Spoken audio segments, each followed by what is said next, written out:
Hello and welcome to part 2 of our video series on focus stacking. Focus stacking is a macro photography technique done to increase the depth of field on your subject. Because with macro photography, which is close-up photography, we lose a lot of depth of field, which is the range of focus in a photograph. So as we get closer, that depth of field, that range of focus gets less. When we bring that camera closer to the subject, when we bring a lens closer to a subject, it's true with our eyes too. If you take your hands and move them in close to your front of your face, you should be able to see the palms of your hands, the lines on the palms, but everything else behind is out of focus. As opposed to when you just look at something 10 feet out, everything else appears to be in focus. So what's true for our eyes is true for the camera. And so in order to increase that depth of field, we use focus stacking. And if you remember on video 1, the way we did that in camera is we used an f-stop of 6.3, which is somewhat wide open, as we say in photography, and then it has a reduced amount of depth of field when you're doing macro photography. When you're not doing macro photography, it's not as reduced as much. But when we're up close like that, that 6.3 has a very minimum depth of field. So what we did in the camera is we took a series of images of the blueberry blossoms, and with each one, we changed the focus just a tiny, tiny bit. So we'd focus on one blossom, then another blossom, the back of the blossom, the front of the blossom, and we kept reducing. We kept focusing on a different area with this reduced area of depth of field. Now today we're going to look at what we do with those things in Photoshop with all those photographs. So here's the pictures I have edited down. I went through them, edited them, got rid of the ones I didn't want, and saved the ones that I thought were good enough to save. And I also renumbered them. And what I also did is I took the ones that were part of a focus stacking series, and I put them all together in groups. So here we have a group of 4. Here we have a group of 13, another group of 13, and a group of 6 here. So with macro photography, we probably want to do a little bit more than 4, and this one didn't quite work out to really illustrate it well, and this one at 6 didn't even illustrate it well, although I have successfully done focus stacking with just 6 images. It's better probably to have a little bit more. And with these 2, we have 13. Now, I've already looked through these, and I decided this one is the better one to use. So this is the one we're going to use. And when we look at it, we see there's multiple images in here in this little group. And now what we're going to do is we're going to open this group so we can see them all. And it's called stacks in Adobe Bridge. Now, don't confuse that with focus stacking. It's just a stack. So it's just a group of photos put together. So we're going to open that group, and we see we have them all out here. And we got 18 through 30. So we're going to open those up in Photoshop. Come down here, find our little Photoshop icon. There it goes. And now we're going to go to File, and it says Scripts. And in Scripts, we have this little section that says Load Files into Stack. So that's what we're going to do so we can stack them. And we're going to browse to find them. Now my browser should already be in the blueberries, as you see, the blueberry folder. And we're going to look up for the images. There's 7, 8, 9, 15, and we want to start with 18. So we got 18, and we're going to 30. I'm going to select all those images, and we're going to open them up. Well, now it's got them all in this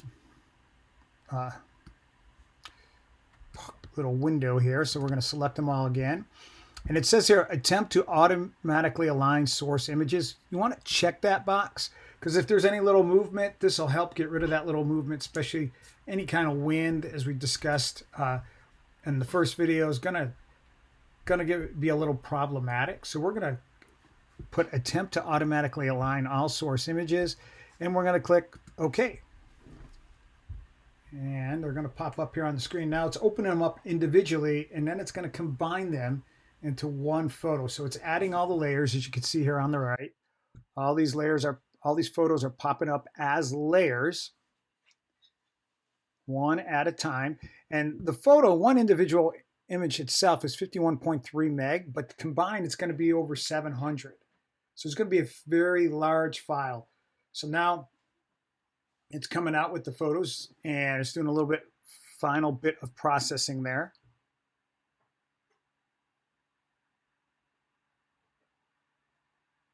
And you can see I got an extra photo in there that I already had up. So that's disappointing. I'll get rid of it. We got this one over here, 31. I must have accidentally selected it. But it's not a problem because we can get rid of it when we go through the process.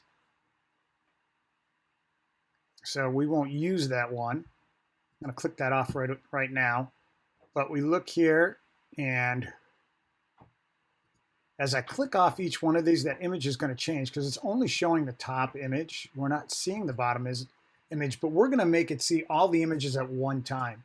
So we're going to take all these, turn them back on, and we're going to select this one to that one. We don't want to select that one. That was a mistake. We didn't want that there. But no worries, we don't have to select it now.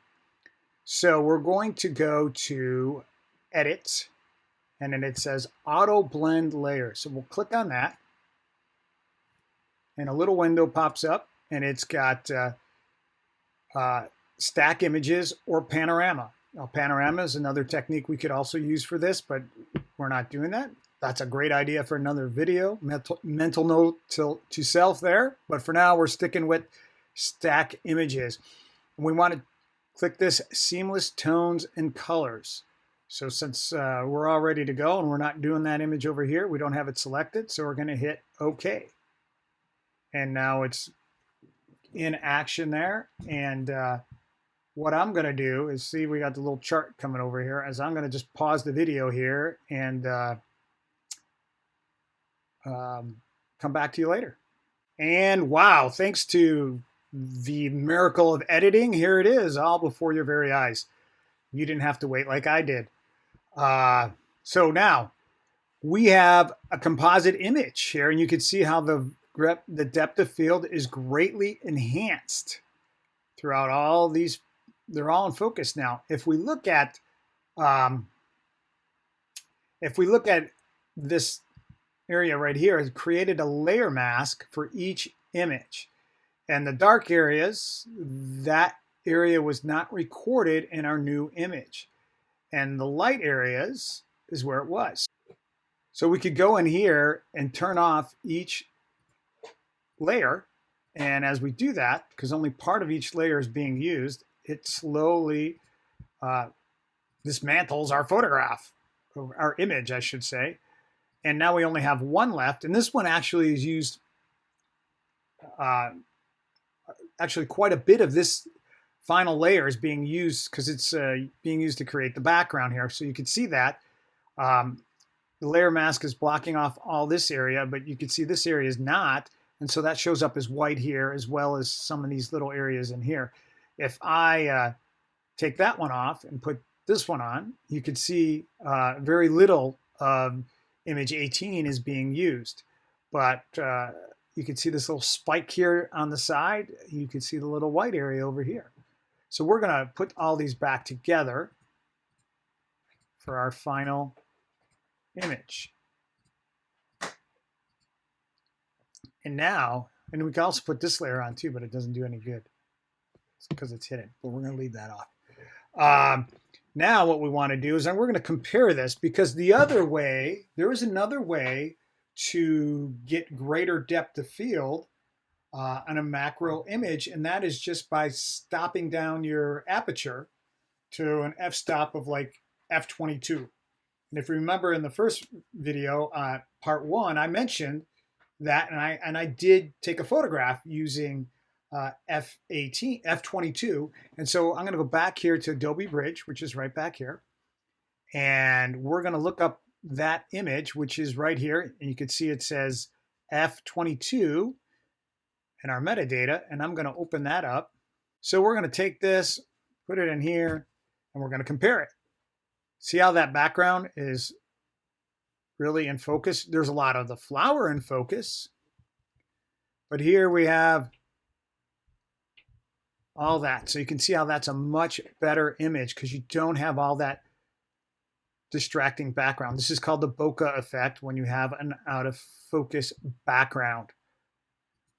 So there we have the background, and there we don't have the background. Now, this is not the final image that I like. I actually went and finished it all up.